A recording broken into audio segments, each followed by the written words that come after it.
Bible mission నాయకుడు, కలువరి నాథుని ప్రియసుతుడు, ఫాదరు దేవదాసు. బైబిలు మిషను నాయకుడు, కలువరి నాథుని ప్రియసుతుడు, ఫాదరు దేవదాసు. అందరికీ మరణాత. ప్రభునందు ప్రియమైన దేవుని పిల్లలారా, ప్రభు అయిన యేసు క్రీస్తు నామం పేరిట నేటి పరిశుద్ధ ఆదివారపు దీవెనలు, శుభములు మీకెల్లరికూ కలుగునుగాక. ఆమేన్. అందరికీ మరణాత. ప్రియమైన దేవుని పిల్లలారా, పరిశుద్ధ గ్రంథములో నుండి దేవుని వాక్యమును చదువుకొని ప్రార్థన చేసుకొని వాక్యం మనం ధ్యానం చేసుకుందాం. ప్రవక్త అయిన యెషయా గారు వ్రాసిన గ్రంథము 28వ అధ్యాయము 26వ వచనాన్ని మనం చదువుకుందాం. వారి దేవుడే తగిన క్రమము వానికి నేర్పియున్నాడు, ఆయన వానికి ఆ పని బోధించుచున్నాడు. దేవుడు తన వాక్యమును బట్టి మనలను దీవించునుగాక. ప్రార్థన చేసుకుందాం. మహాపరిశుద్ధుడా దేవా, నీకు నమస్కారములు తండ్రి. నేటి దినమున నీ దివ్యవాక్యము చదువుకొని ధ్యానించుటకు నీ ఎదుట మేము కనబడుచు ఉన్నాము. సర్వసత్యములోనికి నడిపించే నీ పరిశుద్ధాత్మ చేత మమ్మల్ని నింపటి నీ సర్వసత్యములోనికి మమ్మల్ని నడిపించండి ప్రభువా. నాయన, నీ వాక్యానుసారముగా జీవించగలిగిన భాగ్యము, ధన్యత మాకు దయచేయండి. త్వరగా మీరు రెండో రాకడలో వచ్చుచూ ఉండగా మీ రాకడ కొరకు, రాజ్యం కొరకు మమ్మల్ని సిద్ధపరిచి మీరు మహిమనొందుకొనమని, ఈ సమయంలో మీరే మాతో మాట్లాడమని వాక్యమైన యేసు నామములో ప్రార్థన చేయుచున్నాం పరమ తండ్రి. ఆమేన్. అందరికీ మరణాత. కూడి వచ్చిన దేవుని పిల్లలారా, రెండవ రాకడలో త్వరగా వరుడుగా వచ్చుచున్నటువంటి ప్రభు ఆయన యొక్క దివ్య లక్షణముల చేత మనలను వధువుగా అలంకరించి మహిమ మేఘమెక్కించుకొనును గాక. ఆమేన్. అందరికీ మరణాత. ప్రియ దేవుని పిల్లలారా, చదవబడి ఉన్నటువంటి వాక్య భాగములో ఒక ప్రత్యేకమైనటువంటి సంగతిని మనము ధ్యానము చేయబోతూ ఉన్నాం. అదేమిటి అనంటే, ప్రవక్త గారు అంటూ ఉన్నారు, వారి దేవుడే తగిన క్రమము వానికి నేర్పి ఉన్నాడు. దేవుడు తగిన క్రమమును మనకు నేర్పేవాడై ఉన్నారు. ఆయన క్రమపరిచే దేవుడై ఉన్నారు, క్రమమును నేర్పించే దేవుడై ఉన్నారు, క్రమముగా జీవించే జీవితమును అనుగ్రహించే దేవుడై ఉన్నారు. కాబట్టి మనము ఇటు వాక్యము ద్వారా కొన్ని విషయములను నేటి దినమును మనం నేర్చుకొనబోతూ ఉన్నాం. ప్రాముఖ్యంగా ఈ వాక్యమును ఆధారము చేసుకొని మనము ధ్యానిస్తున్నటువంటి అంశము క్రమము నేర్పిన దేవుడు. క్రమము నేర్పిన దేవుడు. ప్రియ దేవుని పిల్లలారా, అసలు ముందు క్రమమును కూర్చున్నటువంటి విషయాన్ని మనం పరిశీలన చేస్తే మనకు దేవుడు నేర్పినటువంటి విషయాలను గురించి మనము అర్థం చేసుకొనడానికి ప్రయత్నం చేయగలుగుతాము. క్రమమైన జీవితము ప్రభు కొరకు మనం జీవించగలుగుతాము. క్రమము నేర్పినటువంటి దేవుని యొక్క రాజ్యములోనికి క్రమము కలిగినటువంటి వారముగా మనం చేరే అర్హతను సంపాదించుకోగలుగుతాము. కాబట్టి కొన్ని విషయాలను మనము వాక్యంలోనికి వెళ్ళి మనం పరిశీలన చేద్దాం. ప్రియ దేవుని పిల్లలారా, మరి క్రమపరచుట లేకపోతే సరి చేయుట అనేటువంటి విషయము మనం గమనించవలసిన వారమై ఉన్నాం. తగిన క్రమము ఆయన మనకు నేర్పించేవాడై ఉన్నారు అనే సంగతి మనం వాక్యంలో చూసాం కదా. దేవుడే తగిన క్రమమును వారికి నేర్పి ఉన్నాడు. దేవుడు క్రమం కలిగినటువంటి దేవుడై ఉన్నాడు. ఆయన మానవ జీవితము యావత్తును కూడా క్రమపరుచుచూ వచ్చిన వాడై ఉన్నారు. కాబట్టి మనము ప్రాముఖ్యంగా క్రమము నేర్పినటువంటి దేవుడు ఏ ఏ విషయంలో ఎలాగో క్రమపరిచిన వారు ఉన్నారో తెలుసుకున్నట ద్వారా వాటిలో నుండి దేవుడు మనలను తగినటువంటి క్రమమును నేర్చుకొనుటకు, తగిన రీతిగా క్రమముగా జీవించుటకు ఏ ఉద్దేశము ఆయన తన వాక్యం ద్వారా మనకు బోధిస్తున్నారో గ్రహించుకోగలిగే వారంగా మనము ఉండగలుగుతాము అంటున్నాను నేను. దేవుని పిల్లారా, వాక్యమందు మనము చూసినట్లయితే మరి ఆదికాండము 6వ అధ్యాయము 4వ వచనం నుండి 6వ వచనం వరకున్న వాక్య భాగములో చూస్తే మానవుని యొక్క జీవితము యావత్తూ కూడా చెడిపోయినదై ఉన్నది. వాని హృదయము ఎల్లప్పుడూ మరి పాప సంబంధమైనటువంటి ఊహలతో నిండుకొని పోయి ఉన్నదై ఉన్నది. కాబట్టి దేవుని దృష్టికి మానవాళి చెడ్డవారైపోయారు అనేటువంటి విషయము ఆ వాక్యంలో మనం చూడగలుగుతాం. సరే, ఒకసారి చదువుకుంటే మనకు స్పష్టంగా అర్థమవుతుంది. మనం చూద్దాం. ఆదికాండము 6వ అధ్యాయము 4వ వచనం నుండి మనం చూసినట్లయితే, ఆ దినములలో నెఫీలను వారు భూమి మీద నుండిరి, తరువాతను ఉండిరి. దేవుని కుమారులు నరుల కుమార్తెలతో పోయినప్పుడు వారికి పిల్లలను కనిరి. పూర్వకాలమందు పేరు పొందిన శూరులు వీరే.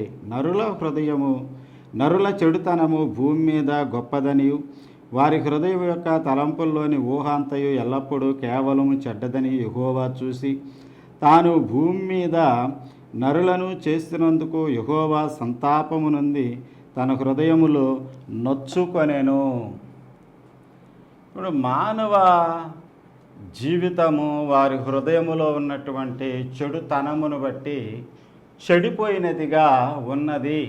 కాబట్టి నేను వీరిని ఎందుకు చేశాను అని దేవుడు సంతాపము పొందినవాడుగా మరి ఉన్నాడు అనేటువంటి విషయము వాక్యంలో మనం చూస్తూ ఉన్నాం.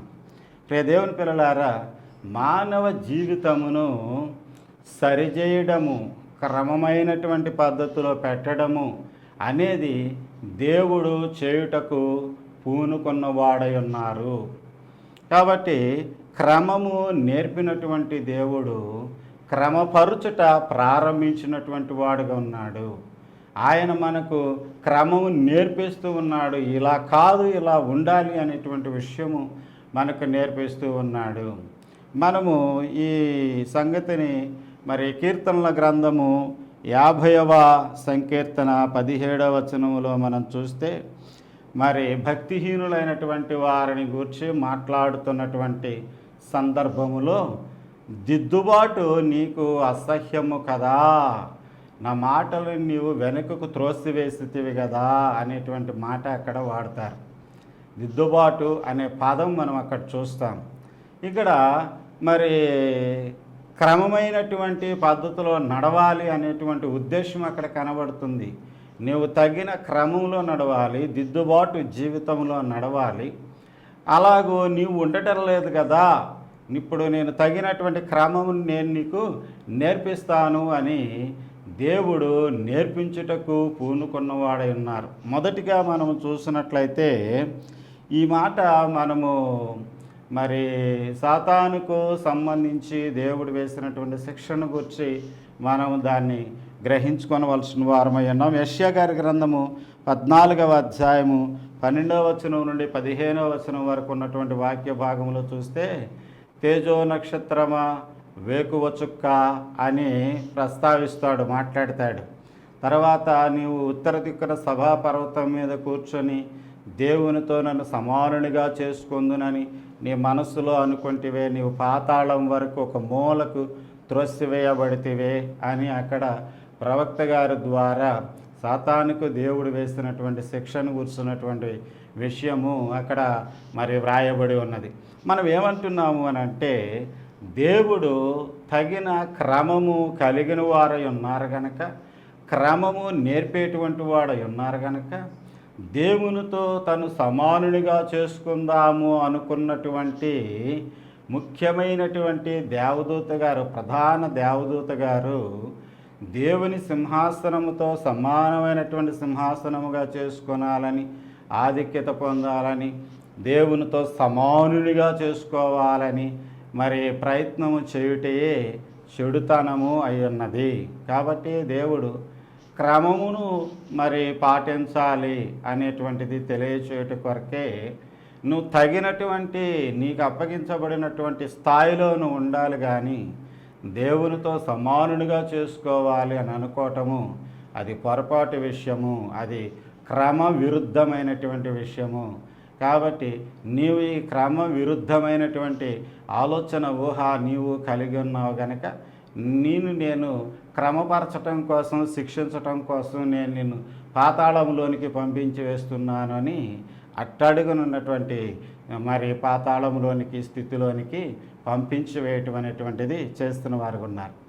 కాబట్టి ఇక్కడ మనం గ్రహించుకోవాల్సిన విషయం ఏమిటనంటే, దేవుడు క్రమము కోరుకొనుచున్నటువంటి దేవుడై ఉన్నారు. దేవుడు క్రమమైనటువంటి రీతిలో మనము జీవించున్నట్లుగా సమస్తమును సిద్ధము చేసినటువంటి వారై ఉన్నారు. ఈ విషయాలు మనము చూస్తే క్రమము మనకు నేర్పినటువంటి దేవుడు అనేది మనము వాక్యమును బట్టి అర్థం చేసుకోగలుగుతాం. అలాగే చూస్తే ఆదికాండము 1వ అధ్యాయం 1వ వచనంలో మనం చూసినట్లయితే అక్కడ దేవుడు ఆది యందు భూమి ఆకాశములను సృజించను అనేటువంటి విషయాన్ని చూస్తాం. ఒక భూమి ఆకాశం సృజించినటువంటి మాటలు సృష్టి క్రమం యావత్తు మొత్తం వస్తుంది. 1వ అధ్యాయానికి సంబంధించిన విషయాలన్నీ వస్తాయి. అక్కడ మరి 5 దినములు సృష్టి క్రమం జరిగించి 6వ దినమున మరి మానవుని చేసి 7వ దినమున ఆయన విశ్రాంతి దినముగా దానిని ప్రతిష్ఠించినటువంటి వాడుగా ఉన్నారు. కాబట్టి మనం ఇక్కడ చూస్తే 6 దినములు ఆయన పనిచేసి 7వ దినం విశ్రాంతి దినముగా దాన్ని ఏర్పాటు చేయటం అనేటువంటి దానిలో చూస్తే ఆయన చెల్లాచెదురుగా ఉన్నటువంటి, ఆకారము లేనివిగా ఉన్నటువంటి, మనం ఆదికాండము 1వ అధ్యాయం 2వ వచనంలో చూస్తే భూమి నిరాకారముగా ఉండెను అంటే ఒక ఆకారం లేదు, ఒక డిజైన్ లేదు, చెల్లాచెదురుగా ఉన్నాయి. వాటన్నింటినీ కూడా దేవుడు ఒక క్రమమైనటువంటి పద్ధతిలోనికి తీసుకొని వచ్చిన వాడై ఉన్నారు. సృష్టి క్రమపరచబడింది. దేవుడు సృష్టి చేయుట ద్వారా మరి క్రమమును ఆయన మనకు కనబరుస్తూ క్రమమును నేర్పుతూ ఉన్నవారై ఉన్నారు. క్రమమును ఆయన పాటించినటువంటి వారై ఉన్నారు. కాబట్టి ప్రియ దేవుని పిల్లలారా, క్రమము నేర్పినటువంటి దేవుడు క్రమమును బట్టి పరిపాలన కొనసాగించుచూ ఉన్నటువంటి దేవుడు మనము క్రమముగా జీవించాలని, దేవుడు నేర్పినటువంటి క్రమమైన జీవితములో మన జీవితం కొనసాగించుకొనవలసిన వారమై ఉన్నాము అని మనం గ్రహించుకునేటట్లుగా ఈరోజు తన వాక్యం ద్వారా మనకు నేర్పిస్తున్నాడు అనేటువంటిది మనం తెలుసుకోవాల్సిన వారమై ఉన్నాం. అలాగే మూడవదిగా మనం చూసినట్లయితే ఆదాము గారి కొరకు హవ్వ గారిని ఏర్పాటు చేస్తున్న వారు ఉన్నారు. ఆదికాండము 2వ అధ్యాయము 20వ వచనం నుండి 22వ వచనం వరకు ఉన్న వాక్య భాగంలో చూస్తే నరుడు ఒంటరిగా ఉండుట మంచిది కాదు, వానికి సాటి అయిన సహాయమును చేయుదును అని, మరి ఏది క్రమం తప్పుతుందో క్రమం తప్పకుండా వారు పరిశుద్ధులుగా ఉండటం కోసము, సరైనటువంటి పద్ధతిలో జీవించటం కోసము సాటి అయిన సహాయంగా ఆదాము గారికి ఉండాలి అనుకున్నటువంటి అవ్వగారిని తానే మరి ఆదాము గారిలో నుండి ఒక ప్రక్కట ఎముకను తీసి ఆ చోటనేమో మాంసంతో పూడ్చివేసి ఎముకనేమో మరి స్త్రీనిగా తయారు చేసి తీసుకొని వచ్చి ఆదాము గారికి అప్పగించినటువంటి వారుగా ఉన్నారు. దేవుడు క్రమము నేర్పుచున్న దేవుడు, క్రమమును పాటించినటువంటి దేవుడు. ఇక్కడ ఎక్కడ ఏది ఎలా ఉండాలో, ఎక్కడ ఏది జరగాలో, ఎక్కడ ఎప్పుడు ఏది మరి జరిగించవలసిన వారు ఉన్నామో అది దేవుని యొక్క ప్రణాళిక జీవితమును, పరిశుద్ధ గ్రంథమును మనము పరిశీలించినప్పుడు మనం తెలుసుకోగలుగుతూ ఉన్నాం. కాబట్టి దేవుని ఉద్దేశ్యము ఏమిటి అనంటే, దేవుడు నేర్పినటువంటి క్రమములో మనము జీవించవలసిన వారమై ఉన్నాము అని. దేవుడు మనకు ఒక పద్ధతిని నేర్పుతూ ఉన్నాడు. ఆ పద్ధతిని మనము ఫాలో అవ్వాలి అనేది మనం తెలుసుకోవలసిన విషయం. పరిశుద్ధ గ్రంథము మనల్ని క్రమపరచడానికే దేవుడు ఏర్పరిచిన వారుగా ఉన్నారు. మనం సరిచేయబడిన వారంగా, సరిదిద్దుకున్న వారంగా జీవించుట కొరకే దేవుడు దీన్ని ఏర్పాటు చేస్తున్న వారుగా ఉన్నారు. అది మనము గ్రహించుకోవాలంటున్నాను నేను. మరి సాతానుని లేకపోతే అంటే ప్రధాన దేవదూతను సరిచేస్తున్నటువంటి వారుగా ఉన్నారు. సృష్టిని సరిచేస్తున్న వారు ఉన్నారు.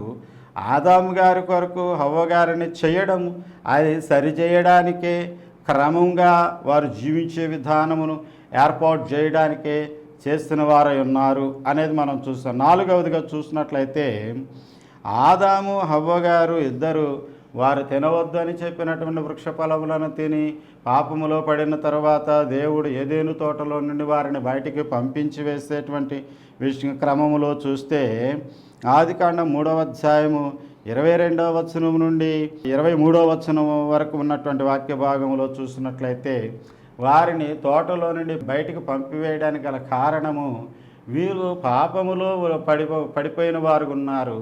జీవవృక్ష ఫలములను తిన్నట్లయితే వారు నిత్యము పాపములో జీవించేవారు అవుతారు. కాబట్టి వీరిని తోట నుండి బయటకు పంపివేయాలి. వారిని తర్వాత తగినటువంటి క్రమమైన జీవితంలోనికి వారిని తీసుకొని వచ్చి వారిని పరిశుద్ధపరిచి మరలా దైవరాజ్యములోను దైవ సహవాసములోను వారిని చేర్చుకోవాలని క్రమపరుచుట కొరకే బయటకు పంపించారు అనేటువంటి విషయము మనం గ్రహించుకోవాల్సిన వారమై ఉన్నాం.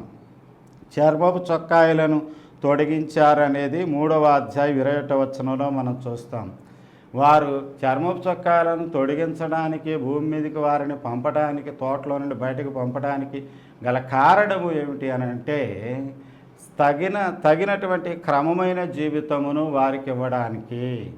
కాబట్టి క్రమము నేర్పడానికి, క్రమము ఏది క్రమమైన జీవితము దాన్ని నేర్చుకొని అటు క్రమమైన జీవితం ద్వారా మరలా దైవరాజ్యములోనికి వచ్చేటువంటి అర్హతను సంపాదించుకోవాలి అని వారికి తెలియజేయడానికే వారిని అలాగూ తోట నుండి బయటకు పంపారు అనేది మనము ఈ వాక్య భాగంలో చూడగలుగుతున్నాం. అలాగే 5వదిగా మనం చూసినట్లయితే తండ్రిగా, కుమారుడిగా, పరిశుద్ధాత్మగా ఆయన పరిశుద్ధ గ్రంథం అంతటిలో ఉన్నటువంటి విషయములను మన కొరకు ఆయన జరిగించినటువంటి చరిత్ర సంగతులు అన్నీ కూడా మనం గమనించినట్లయితే ఆయన తగినటువంటి క్రమమును మనకు నేర్పిస్తూ ఉన్నారు. క్రమమైన జీవితంలో మనల్ని నడిపించడానికి, సరిచేసుకున్న జీవితంలో మనము నడిచేవారం ఉండడానికి ఆయన మనకి ఈ విషయాలు జరిగించారు అనేది తెలుసుకోగలుగుతున్నాం. ఏ విషయాలు అని అంటే తండ్రిగా ఆయన ధర్మశాస్త్రమును మోషే గారి ద్వారా ఇచ్చి తగిన క్రమమును నేర్పిన వాడై ఉన్నారు. దేవుడే వారికి తగిన క్రమమును నేర్పి ఉన్నాడు అనే వాక్యం ఈరోజు మనం చదువుకున్న వారంగా ఉన్నాం. కాబట్టి ధర్మశాస్త్రమునిచ్చి తగిన క్రమమును నేర్పినటువంటి వాడుగా ఉన్నాడు. క్రమమైన జీవితంలోనికి వారు వచ్చుట కొరకు మరి కొంతమంది నడిచారు, కొంతమంది ధర్మశాస్త్రానుసారంగా నడవలేకపోయారు. తర్వాత కుమారుడుగా ఆయన శరీరధారిగా ఈ లోకంలోనికి వచ్చి బోధలు బోధించారు, స్వస్థత కార్యములు, అద్భుత కార్యములు జరిగించారు. ఆయన బోధలో కూడా క్రమపరచటము, తగిన క్రమమును వారికి బోధించడము, నేర్పించడము ప్రభువారు చేస్తున్న వారై ఉన్నారు అనేటువంటి విషయం మనం పరిశుద్ధ గ్రంథం ద్వారా తెలుసుకోగలుగుతాం. మరి మీరైతే ఎలాగూ చేస్తున్నారు, కానీ అలా కాదు చేయాల్సింది, నేను చెప్పుచూ ఉన్నాను అని ప్రభువారు తగినటువంటి క్రమమును నేర్పినటువంటి వారుగా ఉన్నారు అనేది ప్రభు యొక్క బోధల్లోను, అద్భుత కార్యంలోను, స్వస్థతల్లోనూ మనం చూడగలుగుతాము. అలాగే ప్రియ దేవుని పిల్లలారా, పరిశుద్ధాత్మ తండ్రిగా ఆయన మరి పెంతెకొస్తు దినమున దిగివచ్చినప్పుడు ఆయన క్రమమును నేర్పిన వారు ఉన్నారు. పరిశుద్ధాత్మ తండ్రి మరి ఎవరి మీదకి దిగారో వారి ద్వారా మాట్లాడచ్చు, వారి ద్వారా దైవరాజ్య సంగతులను బోధించుచు మానవాళిని క్రమములోనికి నడిపిస్తున్నారు. దేవుడే తగిన క్రమమును వారికి నేర్పి ఉన్నాడు అనే విషయము ఈ వాక్యముల్లో కూడా, ఈ సంఘటనల ద్వారా కూడా మనం తెలుసుకోగలుగుతూ ఉన్నాం.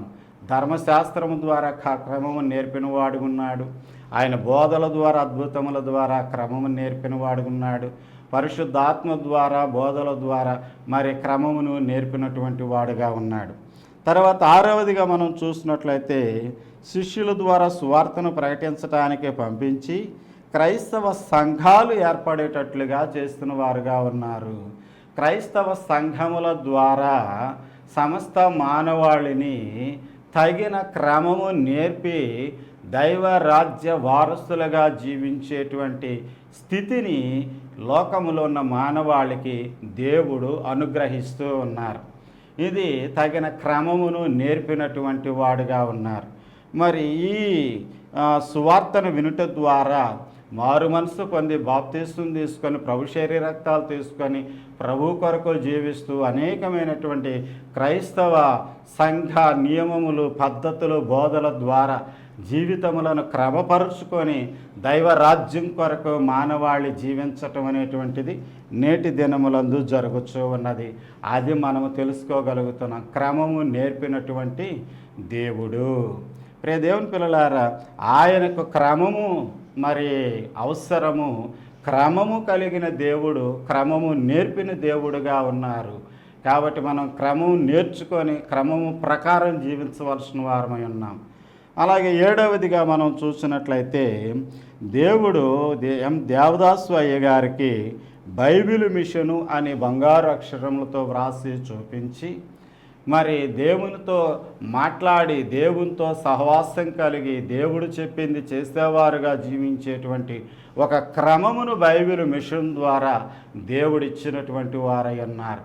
ఇప్పుడు బైబిల్ మిషను అని బైబిల్ మిషన్ యొక్క మరి ప్రత్యేకమైనటువంటి సంస్థ ద్వారా దేవుడు బయలుపరుచుకున్నటువంటి బైబిల్ మిషన్ ద్వారా దైవజనుని అయినటువంటి దేవదాసు అయ్య గారి యొక్క బోధల ద్వారా, పద్ధతుల ద్వారా, క్రమముల ద్వారా మరి మానవుడు తన జీవితాన్ని క్రమపరుచుకునేవాడుగా ఉండుట కొరకు ఇవి ఇవ్వబడినవి. బైబిల్ మిషన్ ద్వారా క్రమపరుచుచూ ఉన్నాడు దేవుడు అనే విషయము నేటి దినమును బోధిస్తూ ఉన్నాం. కాబట్టి దేవుడు తన యొద్దకు మనల్ని పిలుస్తూ ఉన్నారు. మత్తయి సువార్త 11వ అధ్యాయము 28, 29 వచనాల్లో మనం చూస్తే, నా యొద్దకు రండి, నా యొద్ద నేర్చుకొనుడి అనేటువంటి మాటలు ప్రభువారు మాట్లాడినటువంటి ప్రత్యేకమైనటువంటి మాటలు మనం చూడగలుగుతాం. అవి బైబిల్ మిషన్ ద్వారా నేటి దినమున ఈ కడవరి కాలములో నెరవేరుచూ ఉన్నవి.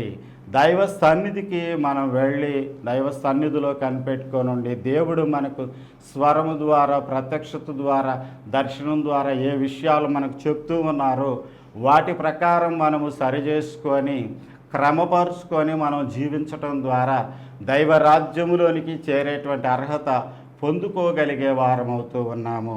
కాబట్టి ప్రియ దేవుని పిల్లలారా, వ్యక్తిగతమైనటువంటి తీర్మాన జీవితం మనం చేసుకోవలసిన వారమై ఉన్నాం.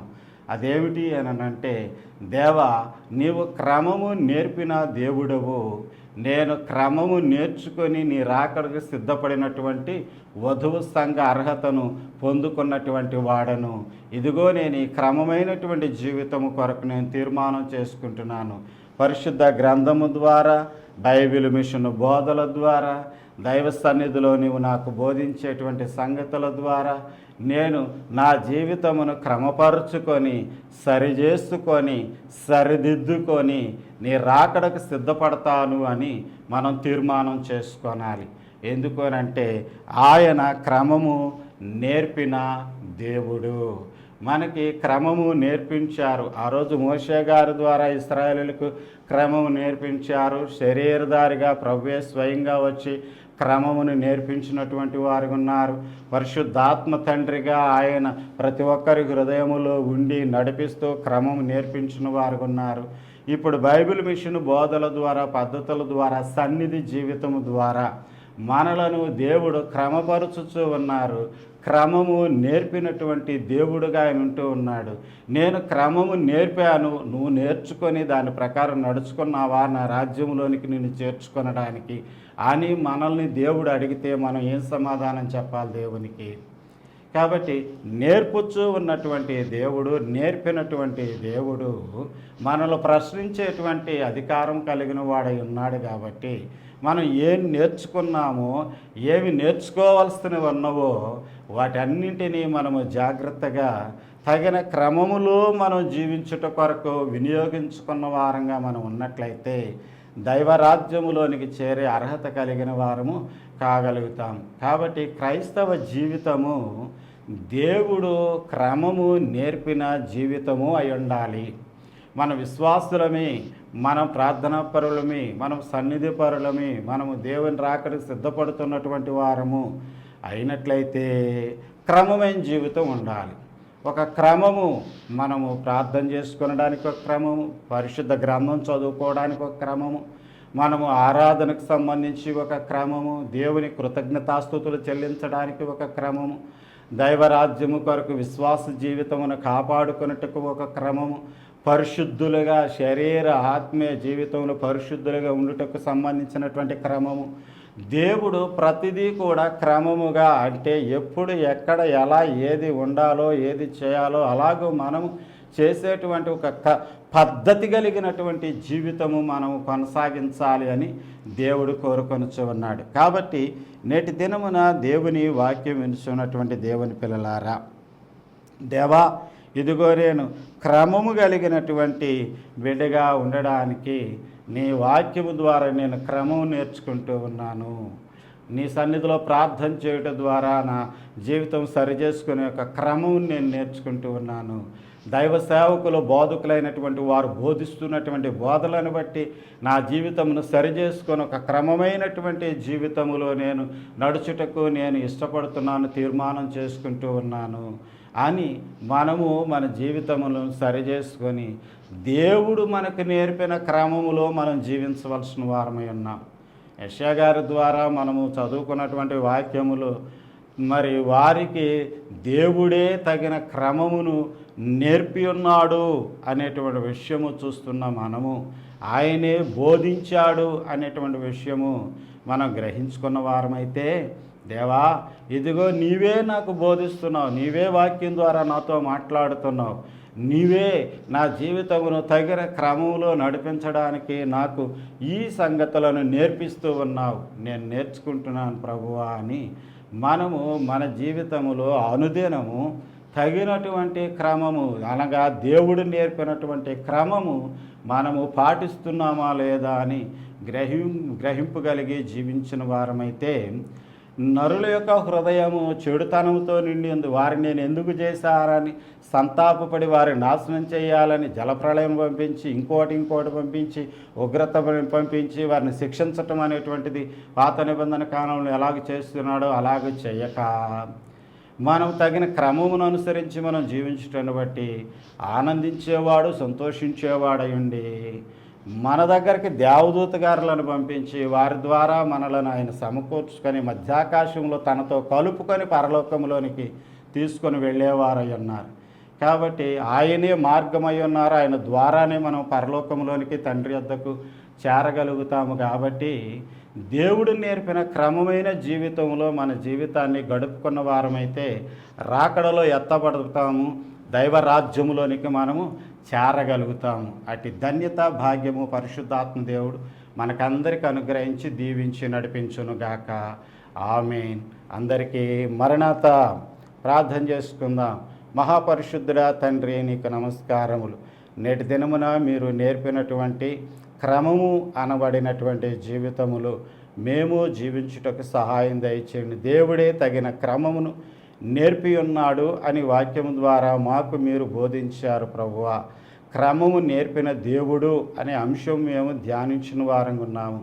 దేవా, సమస్తమును క్రమంగా మీరు ఎలాగ చేశారో అలాగే మా జీవితంలో సమస్తమును క్రమంగా మా తండ్రి మేము పాటించినట్లుగా మమ్మల్ని నడిపించి మీరు అక్కడికి సిద్ధం చేసుకొని మహిమనందుకొనమని యేసు నామములో ప్రార్థన చేయుచున్నాం పరమ తండ్రి.